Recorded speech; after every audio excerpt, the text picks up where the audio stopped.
Hello, good morning.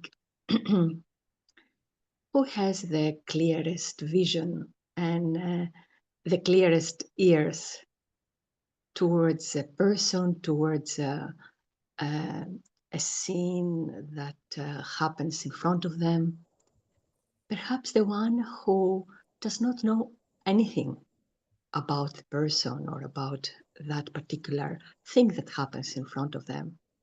So, can we adopt this innocence and trust whatever we're going to listen to, and listen to it with a silence and sweet feelings that are the result of understanding, and that's why trusting also that the source of these words are absolute wisdom. So how about to experiment listening to what follows in this way?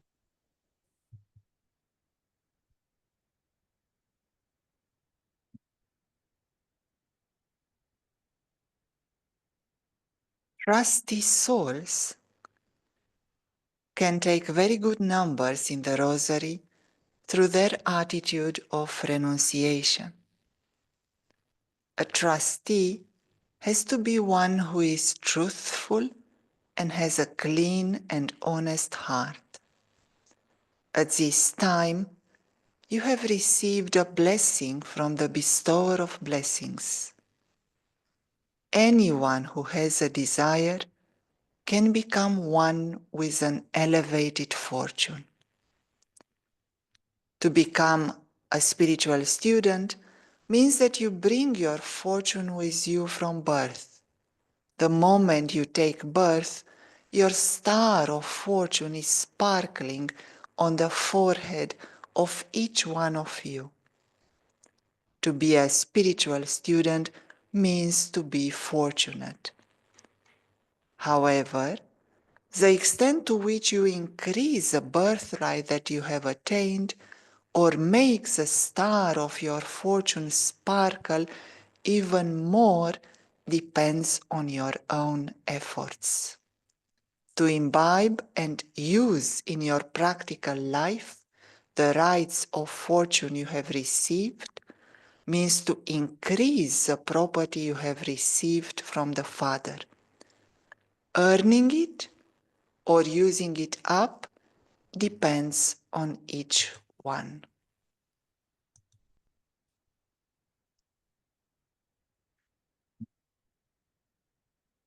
So birth, spiritual birth, and Brahmin birth. Birth is connected with starting afresh, living. It means life, new life. And spiritual life and spiritual birth are connected. To be a Brahmin also means studying how to have this new awareness, the awareness of the true self. And when we have these moments that we realize that we are not this body and whatever is connected with this, but we are the one who uses it, this is when we take birth. And it feels like a completely new perspective about everything, about how you feel, about how you see things. And it is actually the best way, the best vision. So, how to sustain this birth, a new birth? And the ones who have this birth are very, very, very lucky, and it's up to us to have it if we didn't have it so far. But how to sustain it? And this is where the term Brahmin comes. Brahm means light, one definition, and Brahmin birth and Brahmin life means I realize myself that I am light, that I am a soul, and then there is a structure that helps me to sustain it. And to have this awareness to start with is fortune, but how much I study. And the word effort is used, but effort, again, another translation from a beautiful word in Sanskrit, which is purusharth, means another translation is action for the benefit of the self. So what kind of actions I do throughout my day, every day, to sustain this spiritual awareness. And this is where renunciation comes in. And again, all words are associated for each one of us in a way very subjective and personal one. But one way to see it, uh, what we renounce here is what has been a false identity, what has been a bondage, and ultimately a source of one negative feeling or the other. So when we renounce our bondages and our attachments, the only thing that remains is truth, and truth is absolutely positive. So the way to create, one way to sustain this Brahmin life and to create more and more fortune is to let go of these bondages, of these false identities who are the enemy of truth.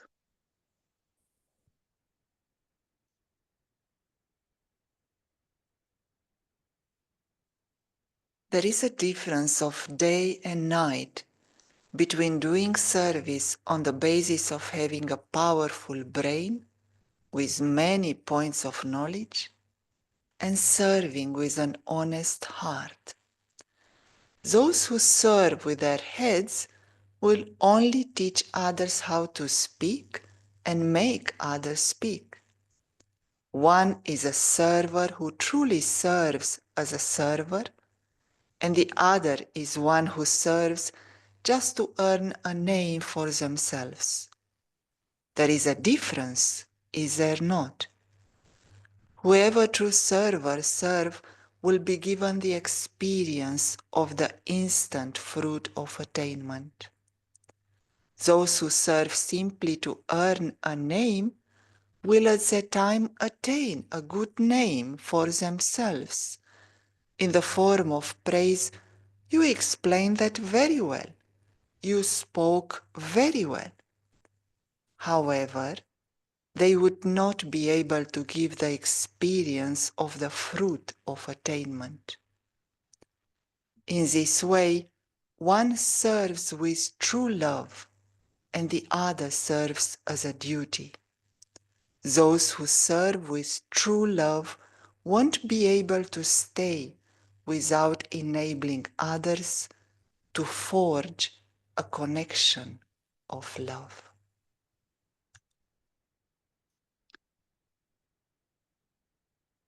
We live in the age of thinking about thinking and about thinking and analyzing.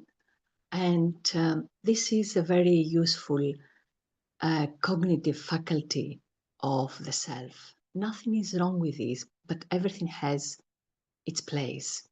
And we here share some kind of knowledge, information, and we try to understand, and all this is fine. But there is also something else within us, and this is the main function, capability, a quality of the self, which is to experience more than anything else, and perhaps first of anything else, the self is an experiencer. We are here to experience, to feel, and the word heart is used, but behind this is experiencing. And so when at a time like now, where people think and the way they think probably is not the right way, the best we can do for the self and for others is to help us feel again, experience our true nature. We need some understanding, some information about what has happened to us, and we can't naturally experience who we are. But the aim is to experience. And the ones who really apply the knowledge and experience their beautiful world, everyone's invisible, subtle universe is so, so beautiful. So the ones who first experiment with truth and experience their beautiful world, their universe, then the next thing is to want to share it with others. Um, because the human nature is to share. That's why we are all on this planet. More than 8 billion, 200 million souls are now on the same planet because we like to share. It's so beautiful. So when we experience our own uh, true self, then we want to share it with others, and this we can call it service. And it is a matter of fortune to reach that stage where you can share truth with others. Not that others are at a lower stage and you are serving them or helping them. It's just a matter of who would do something first, or it's a matter of sharing, and we call this serving. So when we serve, because we have experimented and we have experienced, then this touches the hearts of others, because everyone is of the same family, everyone is of the same nature, so everyone is great. So what a fortune to experience our own greatness and share it with others. Great, great fortune.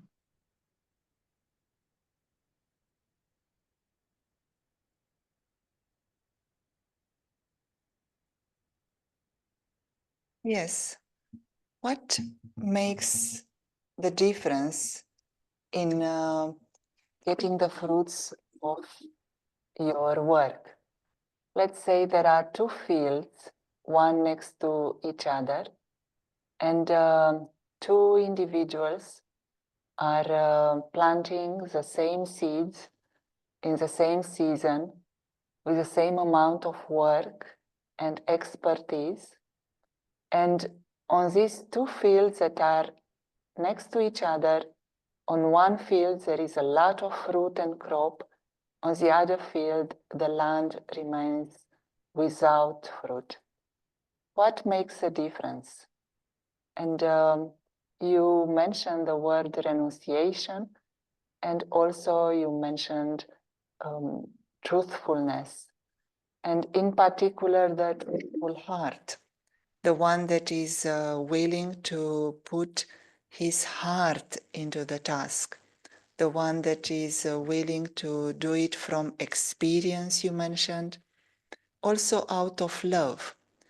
But love for what and for whom? And there is a nice story of two women looking after such fields. And they were asked, can you go away and do a different task? And one of them said, yes, if God wants, I will finish my work no matter what I do. The other one said, no, I don't have the time to do that task. I have to do my own duty. So maybe one type of renunciation is a renunciation of our own way of thinking, our own ideas, our own old way of doing things. And what can we take on? Maybe we can take on a little bit more the directions and the advice of the Supreme Soul, the one that is willing to renounce their own opinion to put first the opinion and the words and the teachings of the Supreme Soul. That one will get magical in their results. There won't be only you working that field, but there will be the help of the Supreme. And where the Supreme Soul is helping through advice, through teaching, through understanding your situation, and then giving the appropriate support, when the Supreme Soul is there with you, what can you not achieve? What can you not attain? Your field will give the best possible fruit. You will enjoy success now and in the future.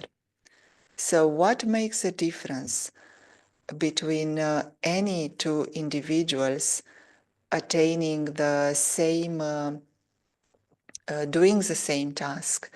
And one answer can be your relationship with the Supreme Soul. The extent to which you use what you learn here, what you are given here, is it remaining only an information, or do you use it in a worthwhile way? And you put it into practice and you say, I want more. I want to have the company of the Supreme and to study with the Supreme and to apply it in your life. Now, let us listen from you. Would you like to share your insights from this study?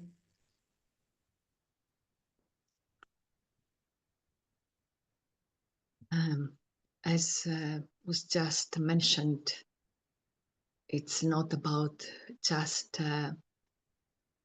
hearing and understanding and accepting, but practicing it, using it throughout the day. And so, how can we get maximum benefit today in such a way that when we look back to this day, we'll feel that we did the best we could do? And of course, the feelings will be accordingly. One will feel full of energy, full of positive feelings at the end of the day. So, what can we experiment with for this? And as was said, renunciation means to let go of my even most favorite ways of thinking, the most habitual, to such an extent that I think I am these thoughts. So, can I step back and recognize, see these kind of thoughts, opinions? In fact, anything that I may have thought so far, can I just see all these thoughts coming and going like the clouds in the sky, and not use the label I to any of those thoughts? And usually those thoughts are about this physical world.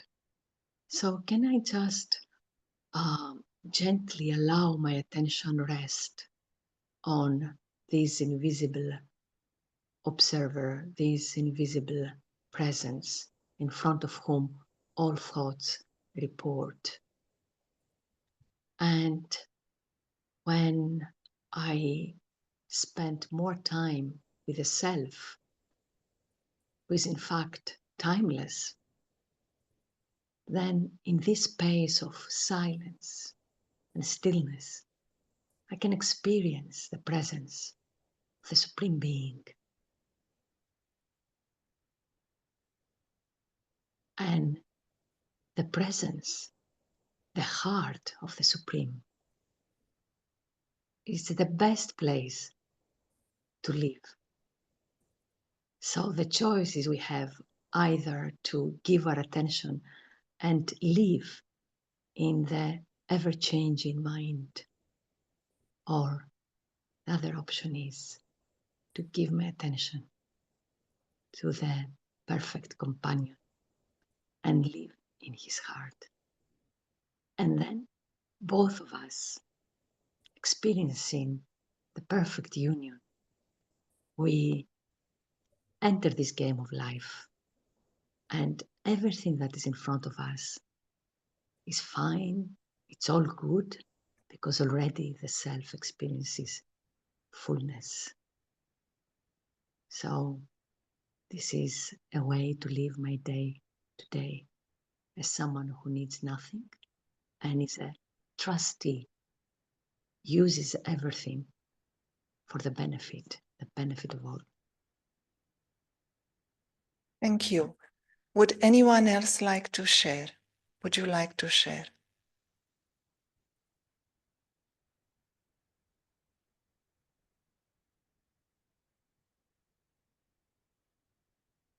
And we meet again tomorrow at the same time. Thank you.